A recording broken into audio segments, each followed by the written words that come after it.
China has launched its biggest military drills, its biggest military operation surrounding Taiwan since the provocations of the United States and, of course, of Taiwan separatists have reached a fever pitch over the last several years.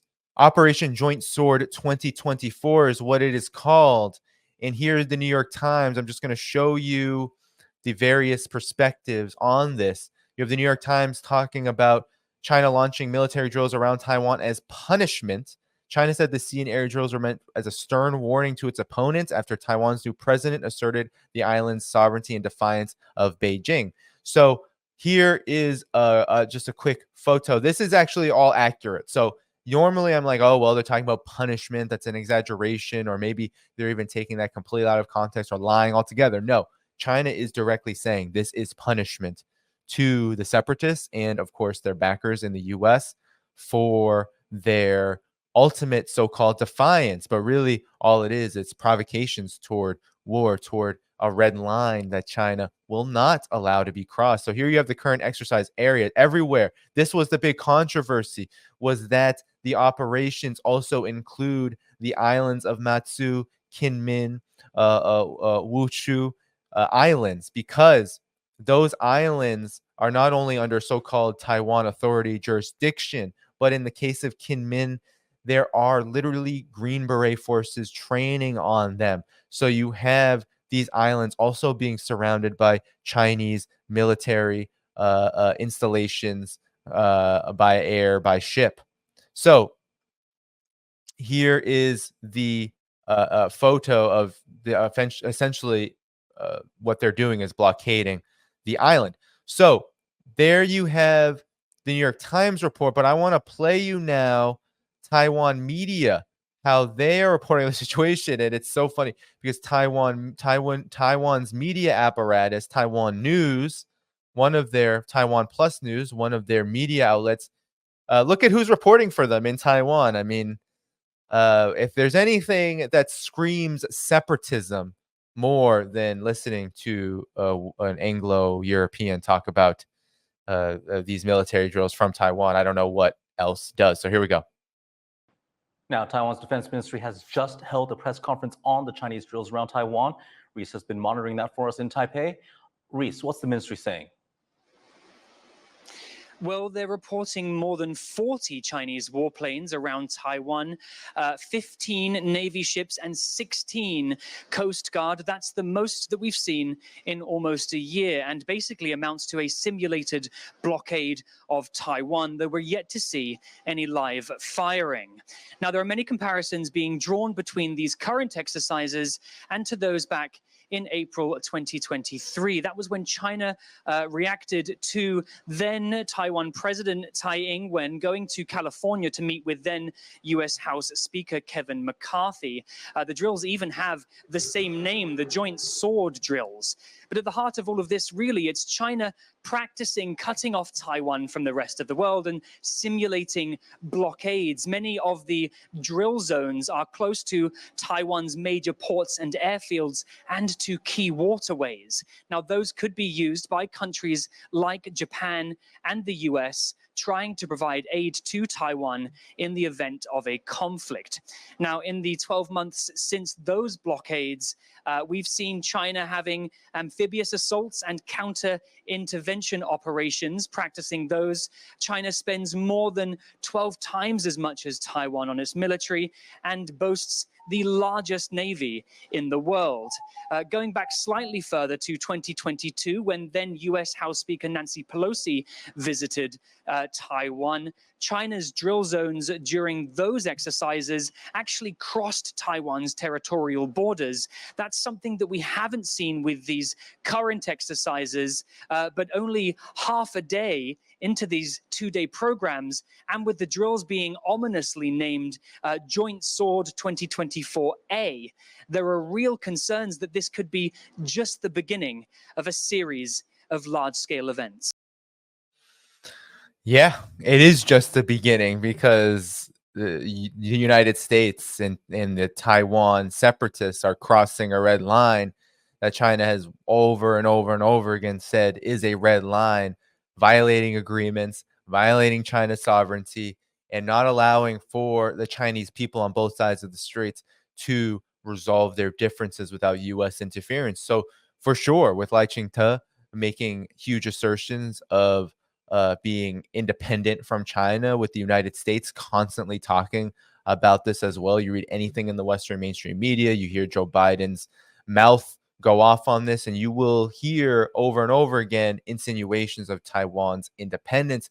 That's a red line, not to mention the United States also being militarily involved, sending warships, naval ships constantly through the straits. But I want to show you what China had to say about it. So here's the Global Times. And yes, indeed, the PLA is holding these joint drills surrounding Taiwan to punish secessionist forces, outlying islands, including an exercise to deter secessionist forces. So here is from the PLA itself, the graphic of this is from Weibo. You can see the Eastern Theater Command of the Chinese People Liberation Army holds Joint SOAR 2024 in Taiwan Straits, the north, south, and east of the Taiwan island, as well as around islands of Kinmen, Matsu, Wushu, and Dongyin. So here you have the area being surrounded, plus the island. So this is a huge, I mean, that's a huge statement to include Kinmen, Matsu, and these islands because they're so close. They're just kilometers from, just several kilometers from the mainland, of China. So it is a big deal that they decided to do this. Here you have a short video. I can play a little bit of it.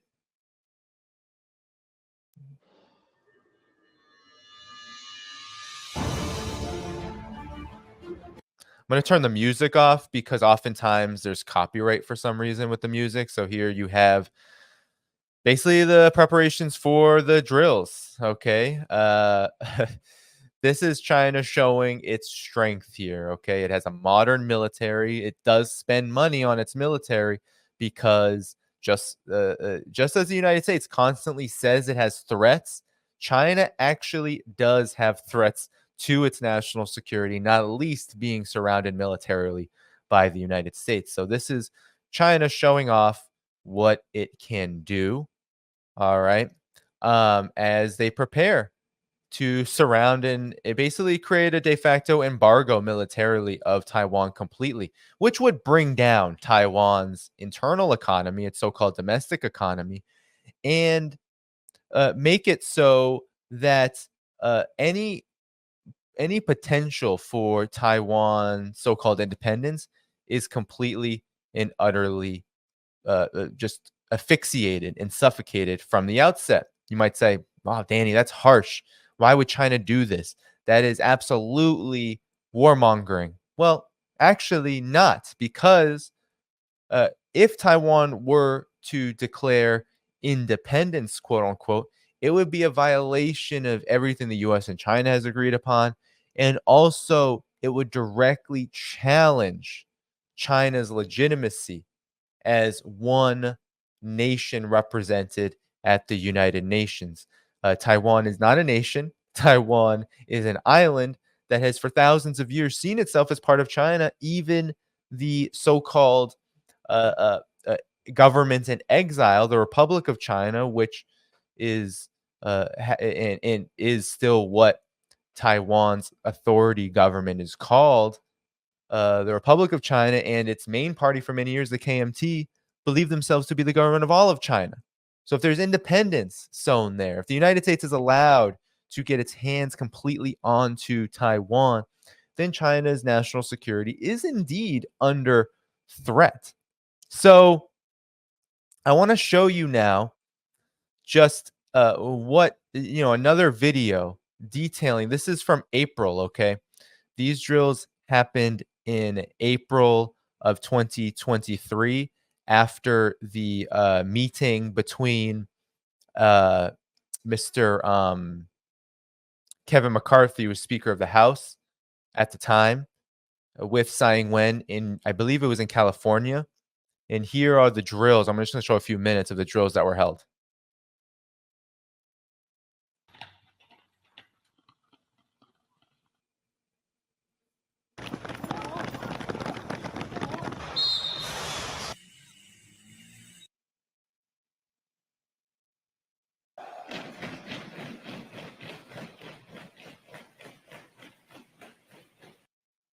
So the reason why I'm showing you some of this is because it's very similar to what is happening. As Taiwan Plus News said, it's very similar to what is happening right now.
So we're just gonna stop there because there's no there's no translation of what he is saying. But that's just a little taste of what's going on. And then let's finish what China is saying about these current drills. They say the Chinese People's Liberation Army on Thursday morning launched a military exercise surrounding the island of Taiwan in a move aiming to punish Taiwan independent secessionist forces and to send a warning to external interference forces following Taiwan regional leader Lai Ching-te's separatist inaugural speech on May 20th. Designed to surround the island of Taiwan from both east and the west, the exercises display the PLA's strike capability across all directions of the island without any blind spots, forming a situation where the island is pinned down from both sides. The PLA Eastern Theater Command started joint military drills surrounding the island of Taiwan from 7:45 a.m. Thursday, May 23rd, the Theater Command said in a press release early on the day. The drills are being conducted in the Taiwan Straits, the north-southeast of the Taiwan island, as well as areas around the islands of Kinmen, Matsu, Wushu, and Dongyin. The theater command said, attaching a map depicting time exercise zones surrounding Taiwan Island. Captain Li Shi, senior captain, spokesperson for the People's Liberation Army Eastern Theater Command, said that military services, including Army, Navy, Air Force, and Rocket Force of the Theater Command, are being organized to conduct the joint drills, codenamed Joint Sword 2024A, from May 23rd to May 24th. So here you have the overall what it looks like as we saw already. The drills focus on joint sea air combat readiness patrols, joint seizures of comprehensive battlefield control, joint precision strikes on key targets, Lee said. Adding exercises involve the patrol of vessels and planes, closing in on areas around the island of Taiwan, and integrated operations inside and outside the island chain to test the real joint combat capabilities of the command's forces. So this is bad news for the United States because, the United States is preparing for a war with China on the first island chain. And China is showing that it is quite prepared to mobilize very fast in a matter of days to test out its capabilities. That's something the United States cannot do. You will never see a military operation, even in the South China Sea or wherever the United States is, that can be done so rapidly.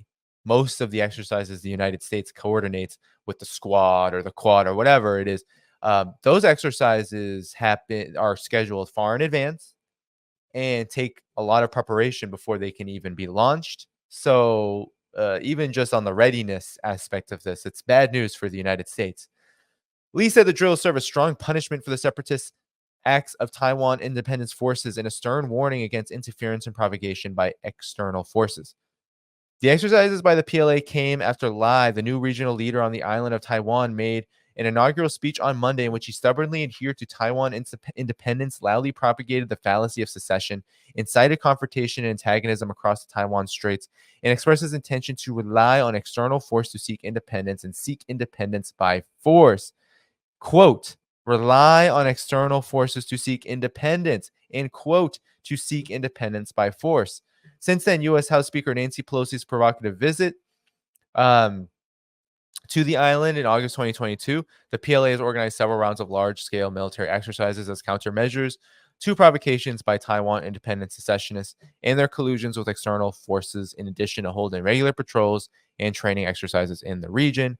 Spokesperson for China's Ministry of Foreign Affairs, Wang Wanbin, said at a routine press conference on Thursday that the joint exercises safeguard national sovereignty and territorial integrity, forcefully punish Taiwan independent secessionist forces' separatist moves, and firmly warn against interference and provocations by external forces, and fully conform to international law and practices, and are completely rightful and necessary. So we can stop there, because the key theme here is punishment. Now, this is while this isn't the first time that China has decried what Taiwan is doing, what separatist forces in Taiwan is doing, what the United States is doing, it certainly is the first time I've seen the words punish come out of the foreign ministry, out of the top brass of China's People Liberation Army. Indeed, the very inclination of punishment means that China is taking a firmer and firmer stance on this question, especially in lieu of what is happening in Ukraine, especially in lieu of the volatile political headwinds that constantly plague the United States. The United States is not a predictable force.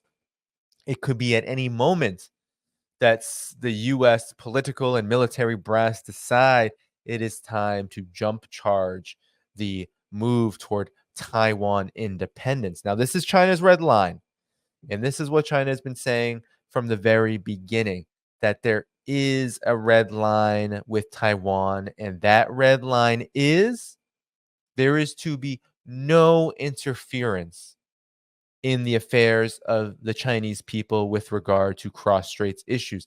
There is to be no attempts to influence and to shape the political future of the island of Taiwan that goes against the very basis of international law, which says that interfering in the political and military processes of other countries is an act of war. Really, China has been incredibly restrained in this regard. When we think about this, just think about the reality of Taiwan. How many billions upon billions of US dollars worth of weapons alone have gone to Taiwan? We are talking about a backlog of over $15 billion worth of US weapons, and constant renewals and additions in the millions of dollars, which add to this backlog of promises of things like F-16s and major military equipment to the island. That alone is incredibly provocative, given not just Taiwan's position vis-a-vis China.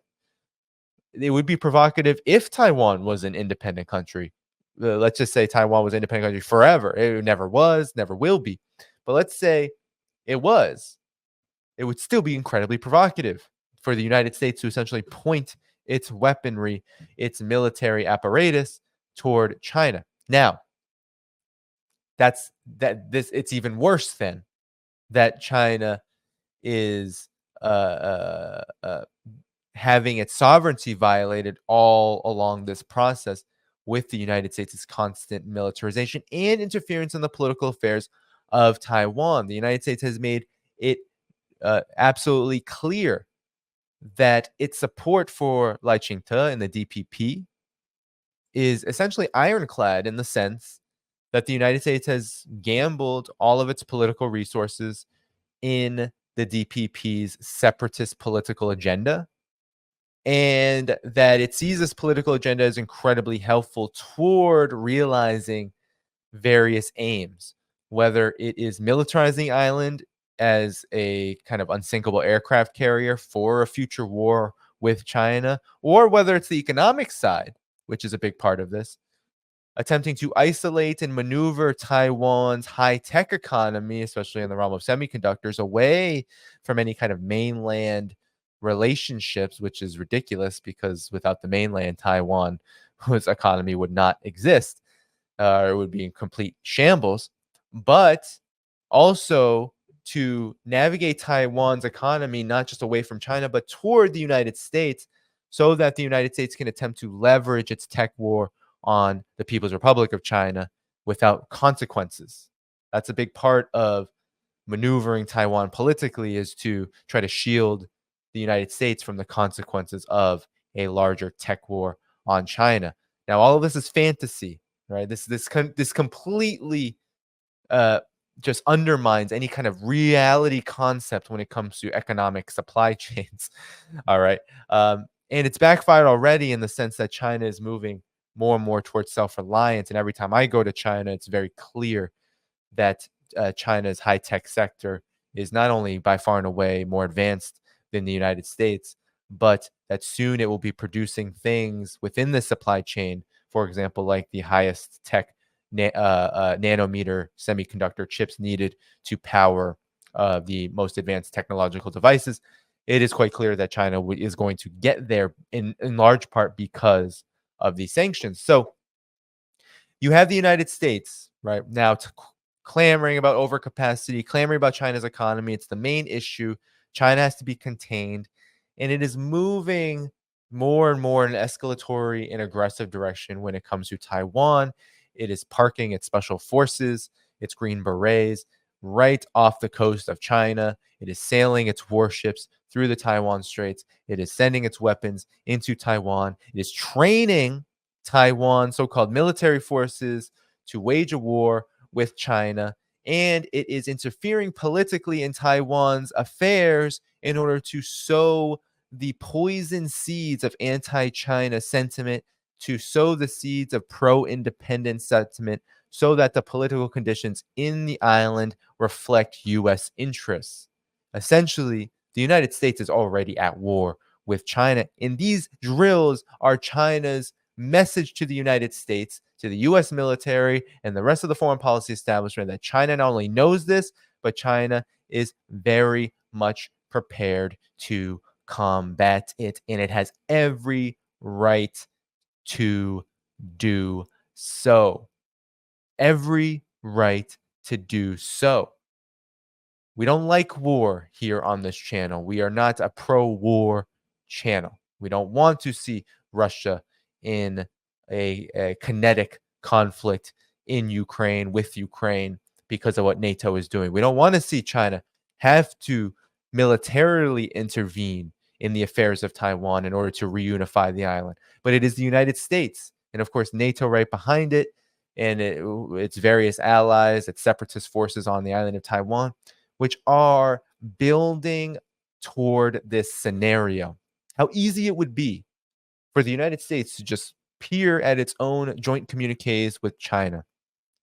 How easy would it be for the DPP, the ruling party, to put the interests of Taiwan as an island that has an economy, that has people who have futures, to say it is time to build bridges, it is time to prioritize development, it is time to integrate the Chinese nation. How easy it would be for all of those things to happen at a hypothetical level, and reasonable people would likely say, well, that sounds like not such a bad idea. But Cold War hawks, hysterics, they are ruling the day here. The neocons, they don't want to see reunification. They don't want to see prosperity across the straits. They don't want to see peace, because that would only strengthen China. And China is the boogeyman. China is the threat of a good example. China is the existential threat, crisis befalling the US empire. China is the big nightmare for a hegemon that is seeing its legitimacy and its influence around the world wane. And China doesn't even have to do anything about that. That is happening on its own. Just check out the meme all over X and other social media outlets of Xi Jinping sitting back and saying that, uh, you know, just watching, the CIA, the CIA is talking about Xi Jinping's plot of just watching the American empire burn. That is what is happening. And so Taiwan is this huge chip, this huge chess piece for the U.S. military, this critical location for U.S. military interests and plans for China, that it is moving the United States into another unthinkable scenario.